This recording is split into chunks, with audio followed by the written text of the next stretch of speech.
So, kemarin aku nampak ni, uh, ni lah, Menteri Wilayah pledge 20,000 kepada PAM to revitalize KL public spaces.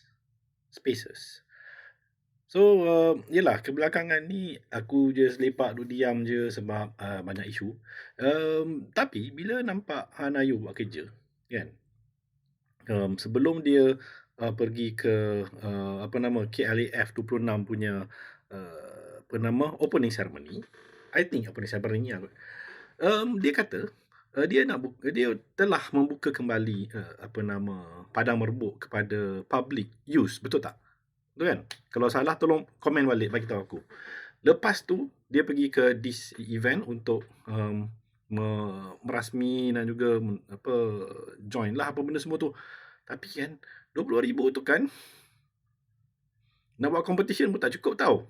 PAM buat competition lagi banyak duit pakai daripada 20,000 ni. If you are talking about untuk revitalize public space, untuk dengan 20,000, contohnya buat competition dan mana-mana lah, tak kisahlah kan. I don't think ada orang nak join. This small money.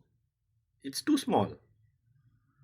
Okay, isu nombor 2 adalah ada yang ada satu profession yang agak marah dengan situasi sebegini, iaitu landscape architect punya orang lah. Dia kata, ambil lagi aku punya job. Itu aja kerja kau ya, architect. Asyik nak ambil job orang aja.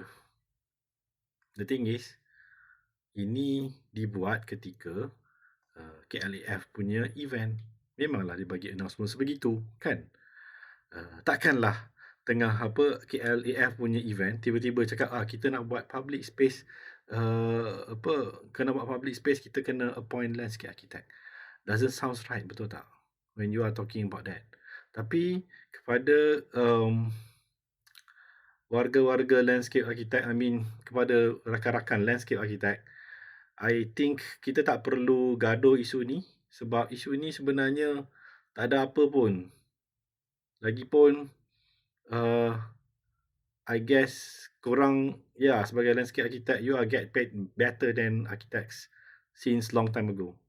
And again, it's not a place to, kita baru je Januari 26 tau. Dah kan nak gaduh-gaduh lagi, kan? Apa benda korang? Banyak lagi isu lain yang kita boleh improve together Malaysia ni. Okay.